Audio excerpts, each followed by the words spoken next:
Hello everyone. আ আমি একটা learning share করব আমার। তার আগে প্রশ্ন হচ্ছে কেন আমি লার্নিং শেয়ার করব? ১ম কথা হচ্ছে এটাতে আমার ক্লারিটি বাড়বে। কাউকে যদি আমি শেখাই বা জানাই বা ডিসকাশন এ যাই, ওইটাতে আমার ক্লারিটি বাড়বে first of all. Second of all হচ্ছে এটা আমার শর্ট টার্ম মেমোরি থেকে লং টার্ম মেমোরিতে চলে যাবে। মানে আমার এটা মাথায় অনেকদিন থাকবে। অ্যান্ড আপনাদের সাথে কেন শেয়ার করতেছি সেটাও একটা প্রশ্ন। আ এটার কারণ হচ্ছে এটা তো অনলাইনে দিব, তার মানে এটা রেকর্ড করব। আর রেকর্ড করলে আমি এটা নিজে দেখতে পাবো। আ আমার টোন কেমন, আমার বডি ল্যাঙ্গুয়েজ কেমন, আমার ফ্লুয়েন্সি কেমন, আমি সাবলীলভাবে বলতে পারি কিনা, স্টোরি টেলার আস্তে ধীরে একটু ইমপ্রুভ করতে পারবো কিনা বা কতটুকু হচ্ছে। সো এই যে যাবতীয় বিষয়গুলো এগুলো কিন্তু আমি আ আ এনালাইসিস করতে পারবো আমার কনটেন্ট থেকে। সো এইজন্যই বেসিক্যালি হচ্ছে অনলাইনে শেয়ার করার মূল উদ্দেশ্য। যেন আমি মানে ডে বাই ডে ইমপ্রুভ করতে পারি। আমার কাজে লাগবে। যেটাতে ছিলাম লার্নিংটা শেয়ার করতে যাচ্ছিলাম এটা হচ্ছে আর্গুমেন্ট নিয়ে। একটু চিন্তা করেন তো ২ মিনিট পজ নেন যে আর্গুমেন্ট করে আসলে কোনো ফায়দা হয় কিনা আসলে আমাদের? আচ্ছা, আমি হচ্ছে যে বইটা পড়তেছিলাম, এটা হচ্ছে 'how to win friends and influence people' লিখছে হচ্ছে ডেল কার্নেগ। তো সে তার এই একটা পয়েন্ট উল্লেখ করছে যে, "the only way to get the best of an argument is to avoid ইট।" মানে আপনি আর্গুমেন্টে যখন যান বা কিছু করেন, তখন সবথেকে বেস্ট কি সেটা হচ্ছে আর্গুমেন্টটাকে এভয়েড করা। কিভাবে আপনি এভয়েড করবেন সেটা পরে বলতেছি। তার আগে হচ্ছে কেন সেটা বলি। কারণ হচ্ছে আপনি আর্গুমেন্টে যদি জিতে যান, তাহলে আপনি হেরে গেলেন। আর যদি হেরে গেলেন সেটা তো আপনি হেরেই গেলেন। আপনি যদি হেরে গেলেন সেটা তো হেরে গেলেন। এখন যদি জিতে যান সেটা কিভাবে হেরে গেলেন সেটা বলি।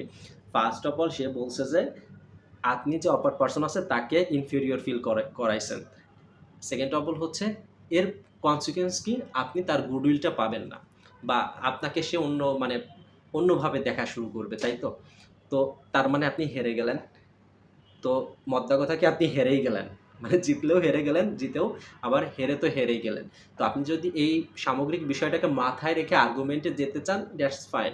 কিন্তু আপনি যদি চিন্তা করেন যে না এটা আসলে দরকার নেই। সো এভয়েড করতে পারেন। এখন কিভাবে এভয়েড করবেন সেটা বলি। ১ম এ আপনাকে চিন্তা করতে হবে আমার টেম্পারটা কন্ট্রোলে রাখতে হবে।